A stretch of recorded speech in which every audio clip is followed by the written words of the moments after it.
In this lecture we are going to start studying the RMS value. Okay, we are studying our module 2 of AC circuits, module 2 of basic electrical engineering, module 2 BEE है ना. So we studied the average value. Now we are going to study the RMS value. In average value we studied that if a DC source is applied across a load, say a resistance, okay, here we are going to use the resistance. If a DC supply is connected across a load, load को मैं यहाँ पे resistance कह रही हूँ, ठीक है, इसको load, this is a load, resistive load, okay. So when a DC supply is connected across a load, some amount of charge is transferred in some particular amount of time. Similarly, if you connect a load, the same load across a AC supply, ठीक है, तो क्या होगा, ये भी कुछ amount of charge को transfer करता है. तो same amount of charge same amount of time में ट्रांसफर करने के लिए एसी सोर्स के साथ जितना मैग्नीट्यूड का जरूरत होता है उसे हम लोग क्या कहते हैं, एवरेज वैल्यू कहते हैं. अब आरएमएस वैल्यू क्या होता है, तो सेम कॉन्सेप्ट आप अप्लाई करोगे. क्या करना है, बस चार्ज की जगह आपको क्या करना है, फ्लो ऑफ हीट रखना है, ठीक है. तो here when a resistive load is connected to a DC supply, some amount of heat flows, some amount of heat is transferred from the DC supply to the resistive load. Next, for the same amount of time, if the same amount of heat is to be transferred, then the amount of AC quantity required is called क्या, RMS value. So look, I have written the definition for you that when a resistance is connected across a DC supply, some amount of heat is transferred in some amount of time. Okay, some fixed amount of time, some amount of heat is transferred. Now if same amount of heat is connected, same amount of resistance is connected to AC supply without any adjustment to produce the same amount of heat in the same period of time, then the magnitude of AC quantity required is called the RMS value. What do you mean by RMS? Do you understood this? How is this working? This RMS value is based on transfer of heat. Average value किसके transfer पे based था, transfer of charge पे. Here the RMS value is based on transfer of heat. So I am writing this point here. RMS value is transferred on the RMS value is transferred. Now RMS value is based on the transfer of heat. Okay, transfer of heat पर based होता है RMS value. अभी मुझे ये बताओ कि RMS value का full form क्या होता है, what is RMS value actually. So the RMS का मतलब यहाँ पे होता है, RMS, by RMS we mean here is the R for root, M for mean, S for square. So the root mean square value is called RMS value in short form. Okay. अब आपने heat transfer का formula पढ़ा होगा, है ना, कहीं ना कहीं पढ़ा होगा क्लास 12 में. क्या होता है, आई स्क्वायर आर टी होता है ना, तो आप उससे भी याद रख सकते हो. ये किस पे, RMS वैल्यू किस पे बेस्ड होता है, हीट ट्रांसफर पे बेस्ड होता है, ठीक है. तो यहाँ पे क्या है, RMS means root mean square. तो मैथमेटिकली इसको कैसे रूट मीन स्क्वायर को डिफाइन किया जाता है, ये देखो. some function t, you have to do the calculation for the heat transfer. Okay, so you have some function t, fine. तो क्या करोगे, some function f of t, तो f of t का क्या करोगे, स्क्वायर करोगे, तो your square term is okay, you are starting with the square term, last square term. So first पहले क्या करोगे, स्क्वायर करोगे, तो मैंने क्या किया यहाँ पे f of t का स्क्वायर किया. उसके बाद देखो नेक्स्ट क्या करोगे, मीन लेना है. मीन मतलब क्या, एवरेज. तो एवरेज लेने के लिए क्या किया है हमने, 1/t किया है. 1/t करने से हमारा एवरेज आ गया. और अगला चीज क्या है, रूट भी लेना है. तो रूट क्या किया मैंने, फाइनली ये स्क्वायर रूट दे दिया आपको. तो क्या हो गया, ये स्क्वायर मीन रूट मिलके बन गया मेरा root mean square value, that is your RMS value. Okay, so see, this is the mathematical formula for the calculation of your RMS value. अभी देखो एवरेज वैल्यू का फॉर्मूला दिया, एवरेज वैल्यू आपने calculate कर लिया ना सारे फंक्शंस के लिए. अभी एवरेज वैल्यू हम लोग अभी अब RMS वैल्यू कैलकुलेट करके देखते हैं. और वो एक एक्स्ट्रा चीज, this is a tip for you that RMS value is more important for your some of the competitive exams. okay, और इसका डेफिनेशंस भी पूछा जाता है. RMS वैल्यू का डेफिनेशन तो डेफिनेटली हर सेमेस्टर एग्जाम में आता ही है, कभी 2 मार्क के लिए, कभी शॉर्ट नोट्स के लिए. तो शॉर्ट नोट्स वाले क्वेश्चन अगर आपको 3 शॉर्ट नोट्स वो लोग देते हैं तो 5-5 मार्क्स के ऐसे कुछ देते हैं, 5-5, 4 या फिर 7-7 मार्क्स के 2 शॉर्ट नोट्स देते हैं. तो इस तरीके से दे सकते हैं. तो अगर आपको 7 मार्क के लिए शॉर्ट नोट्स पूछे ना RMS वैल्यू को, तो क्या करोगे, डेफिनेशन लिखोगे.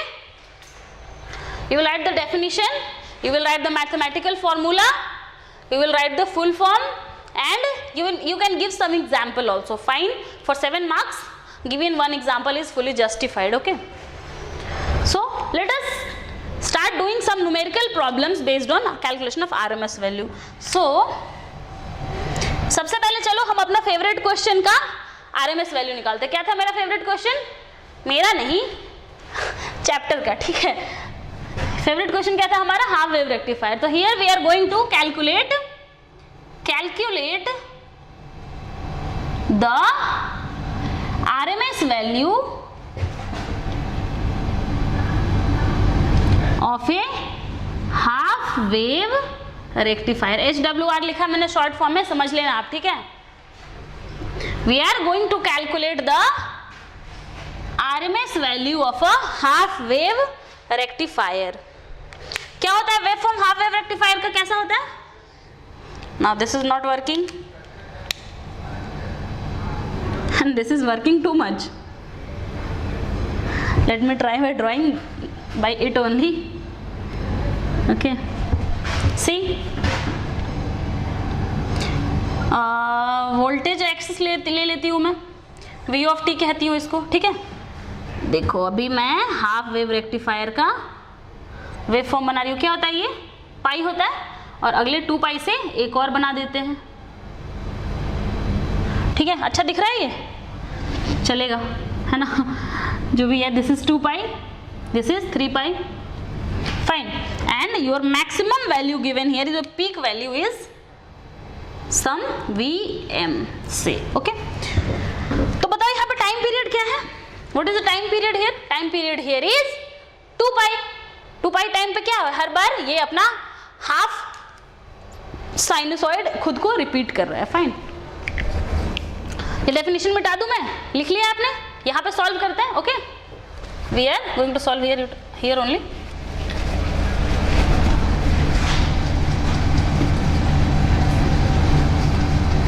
आप मीनवाइल में कैलकुलेट करने की कोशिश करो, बहुत छोटी सी बात है बट बहुत काम की बात है. ये objective means objective as well as subjective question है. RMS value calculation of half wave rectifier और full wave rectifier is a objective as well as subjective question. So this can be asked for 2 marks. For 2 marks if they ask, you have to only mug up the answer and tell them. Okay, अगर आपको answer याद नहीं है तो आप फिर अपना formula use करके निकाल लेना. फॉर्मूला RMS वैल्यू का लिख दिया मैंने, आपको बिल्कुल इसको याद कर लेना है, ठीक है, रट लेना है. एवरेज वैल्यू और RMS वैल्यू का फॉर्मूला आपको हमेशा रटा हुआ याद होना चाहिए. कोई भी क्वेश्चन बस इस फॉर्मूला को सॉल्व करके बना सकते हो, ठीक है। निकालो RMS value. So the RMS value, what is the function here?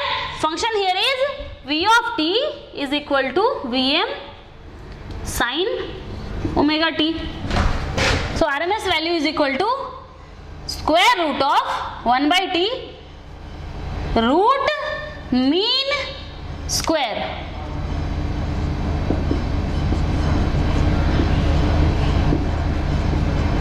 ठीक है, अभी तो चेक करो, फंक्शन का वैल्यू पुट करो, t का वैल्यू पुट करो। क्या है t आपका यहाँ पे? 2 पाई है, ठीक है, और ये क्या है? 0 to 2 pi. Next f of t is your vm sin omega t का स्क्वायर करो और dt, और t यहाँ पे क्या है? ओमेगा t है। कर लोगे अभी? Can you calculate this? Obviously you can calculate this. Sine square का इंटीग्रेशन नहीं आता क्या? बिल्कुल आता है, कर रखा है हमने, क्लास 12th में बहुत कर रखा है ये सब, है ना। So the topic we are going to study now is the average value. What is average value? Average value जब आप जनरल टर्म्स में पढ़ते हो तो क्या पढ़ते हो? Mean value. मीन वैल्यू माने कि sum of some quantity divided by, look, average value क्या होता है? एवरेज वैल्यू होता है like sum of the quantities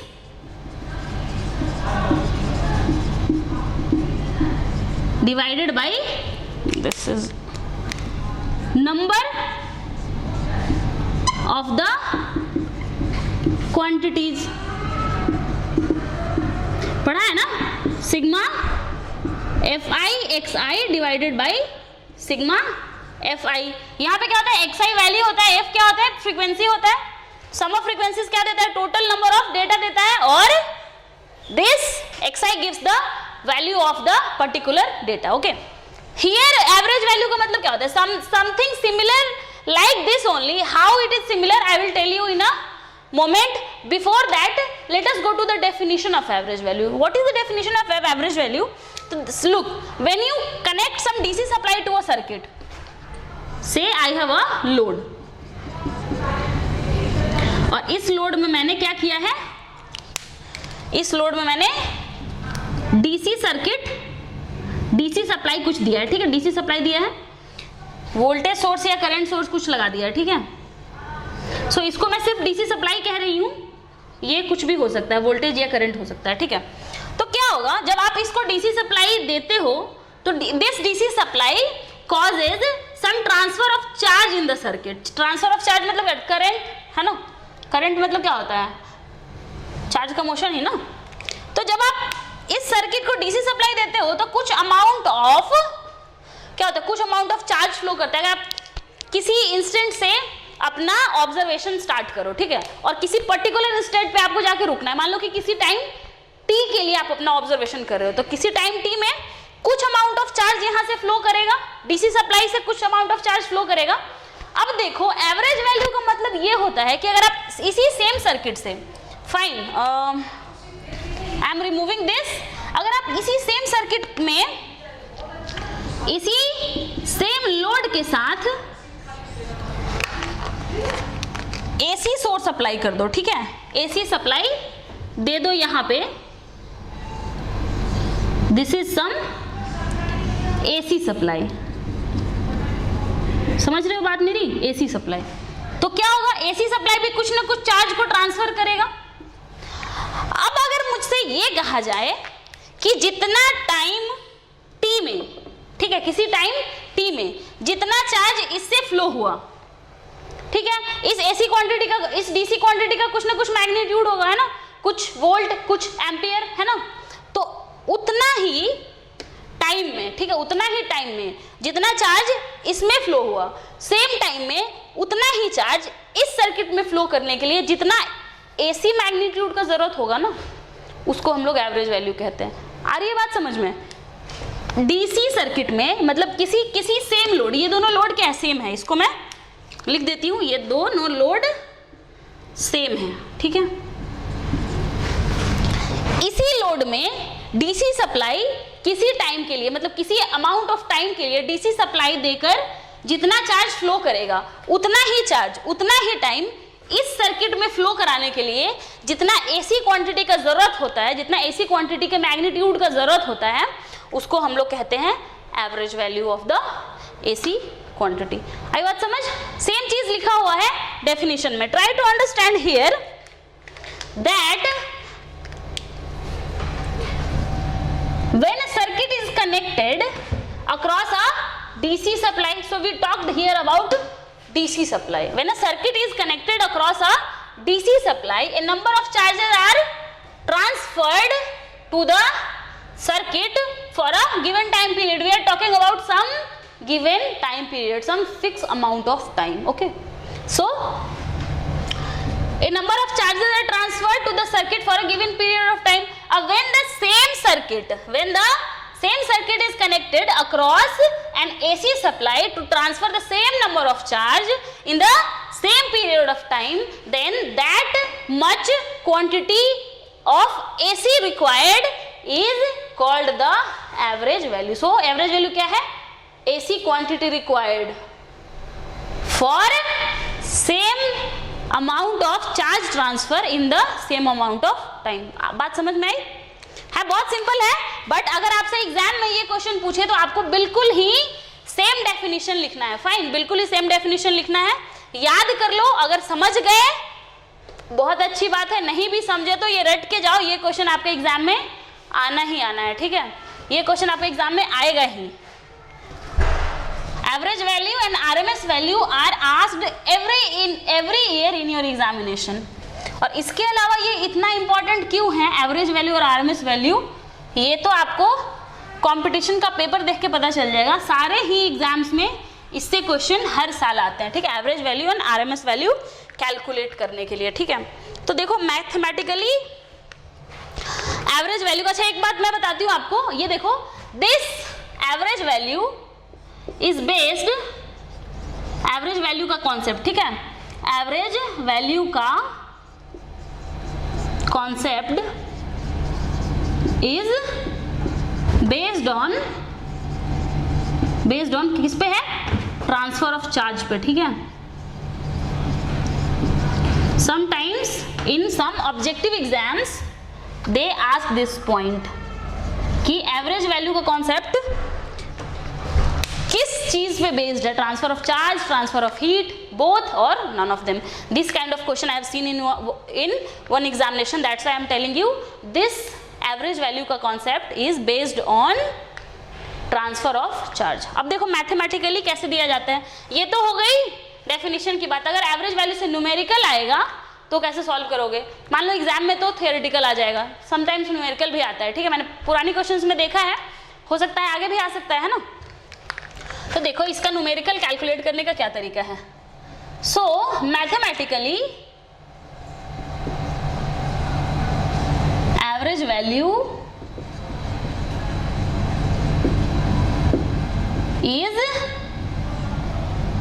given as average value is equal to, अब रिलेट करो इसको इस फॉर्मूला से जो आप पहले से जानते हो, sum of the quantities by number of the quantities. Okay, so इसको रिलेट करो। Here this number of the quantities is replaced by T, amount of time. Okay, from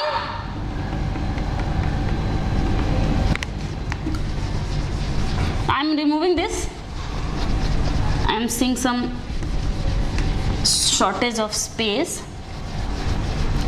1 by T into f of t dt. This is how the average value is given. From where to where? Here your time input is 0 to capital T. Fine. So average value, अभी देखो क्या होगा, इसको मैं कर देती हूँ box में बंद, and this formula is so important for you. क्यों? एवरेज वैल्यू कैलकुलेट करने के लिए बस ये याद रखो ना, सारे क्वेश्चंस बन जाएंगे एवरेज वैल्यू के। क्या है एवरेज वैल्यू? क्या होता है? Integration of the function over a period of time divided by the time period. ठीक है, तो सम ऑफ द क्वांटिटीज मतलब क्या होता है? सम, अगर आपको क्वांटिटीज के जगह फंक्शन दे दिया जाए, आपने प्रोबेबिलिटी में अगर पढ़ा होगा तो अपने कंटिन्यूअस प्रोबेबिलिटी डिस्ट्रीब्यूशन में पढ़ा होगा कि आपको जब डेटा की जगह डेटा फंक्शन दे दिया जाता है तो आप क्या करते हो? उसका सम करने के लिए क्या करते हो? उसको इंटीग्रेट करते हो। यहाँ पे भी सेम चीज करोगे। ठीक है, सम ऑफ द क्वांटिटीज का मतलब यहाँ पे होगा this means here the integration, लिख देती हूं मैं इंटीग्रेशन, है ना, this is integration. And number of quantities की जगह पे यहाँ पे हम लोग क्या यूज कर रहे हैं? Time period. तो जितने टाइम में आपने उसको इंटीग्रेट किया है उससे डिवाइड कर दोगे तो आपका एवरेज वैल्यू निकल जाएगा। ओके, आई होप यहां तक आपको बात समझ में आ गई है। नहीं भी आई है तो अभी देखो, अभी आ जाएगी थोड़ी देर में। एक दो प्रॉब्लम सॉल्व करोगे, एवरेज वैल्यू का कॉन्सेप्ट हो जाएगा क्रिस्टल क्लियर। सो एक और बात, इसको आप ये भी लिख सकते हो, इस बॉक्स को मैं थोड़ा इलोंगेट करती हूं, इसको आप लिख सकते हो area under the curve. Integration मतलब होता है ना एरिया अंडर द कर्व, पता तो है आपको, बाय क्या होगा? Time period. सेम फॉर्मूला है, उसको मैंने लैंग्वेज में लिखा है। ठीक है, समटाइम्स लैंग्वेज वाला फॉर्मूला जल्दी याद हो जाता है। ठीक है, मैथ्स देखने में नहीं लगता ना, for the math fearing people. The average value is given as area under the curve divided by time period. तो आप दोनों में से कुछ भी याद रख सकते हो। तो कभी कभी क्या होगा ना कि आपको एरिया अंडर द कर्व निकालना बहुत इजी रहेगा आपके सवाल में। ठीक है, तो उस केस में क्या करोगे? आप सीधे एरिया अंडर द कर्व निकाल के टाइम पीरियड से डिवाइड कर दोगे। और कभी कभी होगा कि आप एरिया अंडर द कर्व निकालना आपके लिए थोड़ा मुश्किल हो सकता है, उस टाइम में क्या करोगे? फंक्शन को इंटीग्रेट कर दोगे। चलो इस पे हम लोग क्वेश्चन सॉल्व करते हैं, आपको और क्लैरिटी मिलेगी। So let us solve. I am removing this, I hope you have copied. Let us solve. Shit, I remove this also. Okay, not a problem. Let us solve some problems based on average value. कैसे average value calculate करना? देखो आपके exam में average value पे based numericals भी आ चुके हैं पहले। ठीक है, so but I have observed that these from since they have changed the syllabus, the level of questions has been reduced. They are asking a bit simpler questions now. Because when I appeared my examination, I appeared my second semester examination for BEE, the paper was a bit lengthy. They asked the impedance calculation questions a lot, means from the AC circuit. But these days, from the last 3-4 years, I have not seen any questions for impedance calculation, because impedance calculation questions are a bit lengthy. Still I will teach you everything, don't worry. Even if they ask, we should be prepared for the worst question, the worst paper, the toughest paper. We should be ready. Let me write it again.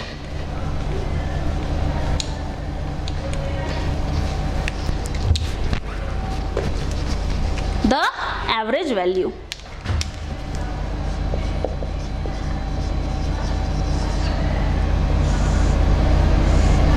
Chalo.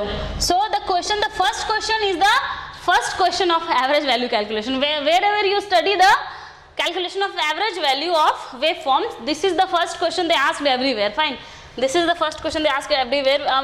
Means we will start studying the average value in your network theory or in your signal systems in 3rd and 4th semesters. These papers are there. Signal systems and network theory. There, okay, for only electrical, not for mechanical and civil. So there, the first question they will be asking for the calculation of average value will be the calculation of average value of the half wave rectifier.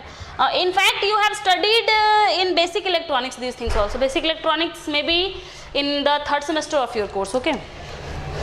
At my time, it was in the 3rd semester. So, find the average value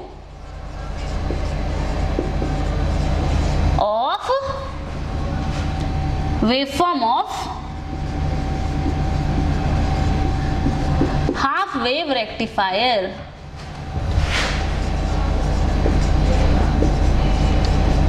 अब अगर आपने half wave rectifier नहीं पढ़ा है तो आपको यहाँ पढ़ने की जरूरत नहीं है, fine.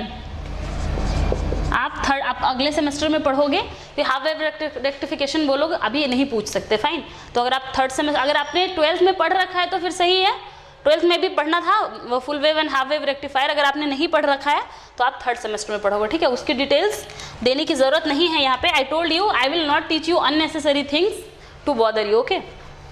So the waveform of half wave rectifier is given like this. If this is your omega t, this is say voltage कहती हूँ मैं इसको, ठीक है। This we are talking about the voltage waveform. So this is given like this. After one more half period, this waveform repeats. बहुत बड़ा हो गया ये।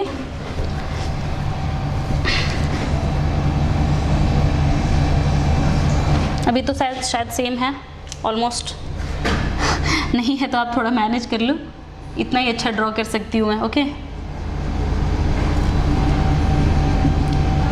ये देखो ये क्या है, ये this is your pi, this is your 2 pi.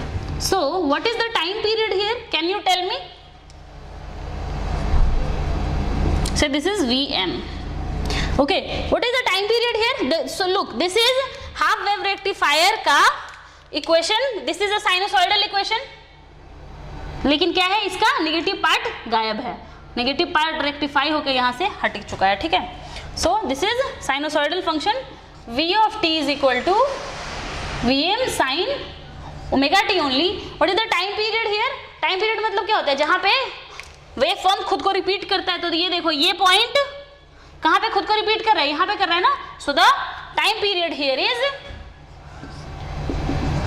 Time period is equal to 2 pi here, okay. अभी देखो निकालो इसका average value, we have to calculate the average value for this wave form. So average value is equal to 1 by T, ठीक है, from 0 to t f of t dt. So 1 by t, what is the value of 1 by t here? T here is 2 pi, okay, और 0 to t 0 to 2 pi. f of t क्या है, क्या है यहाँ पे, f की जगह हमने क्या यूज किया है, v यूज किया है, तो f of t क्या होगा हमारा, Vm sin omega t. So this here is Vm sin omega t dt, okay. पर हमारे टाइम एक्सिस पे हमने क्या लिया है, ओमेगा लिया है ना, this is omega only. So on our time axis we have taken it as omega T because we are denoting pi to pi. So this is omega T, okay. अभी चलो इसको इंटीग्रेट करो, इसको मैं integrate करती हूं यहाँ पे. अभी मुझे एक बात बताओ, 0 से पाई में क्या है, फंक्शन है, लेकिन पाई से 2 पाई में फंक्शन क्या है, 0 है. तो देखो is equal to 1 by 2 pi को मैं बाहर रख रही हूं. Integration from 0 to pi Vm sine omega T D omega T and plus pi to 2 pi 0 into D omega T. ये तो 0 हो गया. You will see this is equal to 1 by 2 pi. Vm को मैं कांस्टेंट है, Vm को मैं बाहर निकाल देती हूँ. साइन ओमेगा टी का ओमेगा टी के रिस्पेक्ट में इंटीग्रेशन क्या होगा, minus cos omega t. So this is minus cos omega t from 0 to pi. अभी देखो Vm by 2 pi and minus cos pi, minus cos pi minus cos 0. So cos pi is कितना होता है, cos pi बताओ मुझे. Cos pi is -1 this is again minus 1, so this will give you a sum of, this is Vm by 2 pi into 2, -1 और ये -1 क्या होगा +1, again ये -1 क्या होगा +1, तो +2 हो जाएगा Vm by pi. So we found the average value of a half wave rectifier as क्या होगा पाई. तो कॉपी कर लिया आपने. Let me write it as a formula. Okay, I am removing this part.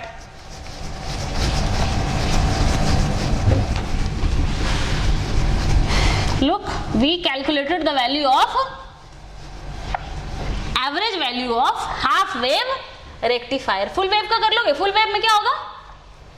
Okay, you don't know the waveform, the full waveform for the full wave rectifier. Some people must know because it was in the syllabus of class 12th. Okay, see, so average value of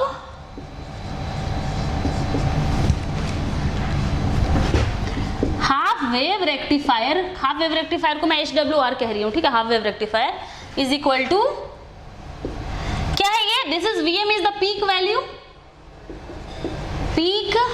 value divided by pi. ये formula मैंने आपको क्यों दिया है, क्योंकि कभी कभी क्या होगा ना कि वो लोग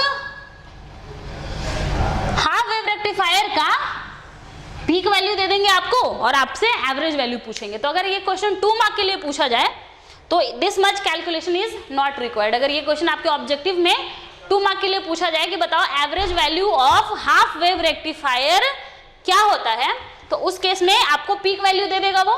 तो पीक वैल्यू को पाई से डिवाइड करके आप डायरेक्टली हाफ वेव रेक्टिफायर का एवरेज वैल्यू निकाल सकते हो, ठीक है. Now let us move to the waveform of a sinusoidal function. Now in the next question we are going to deal with the waveform of a sinusoidal function. Okay.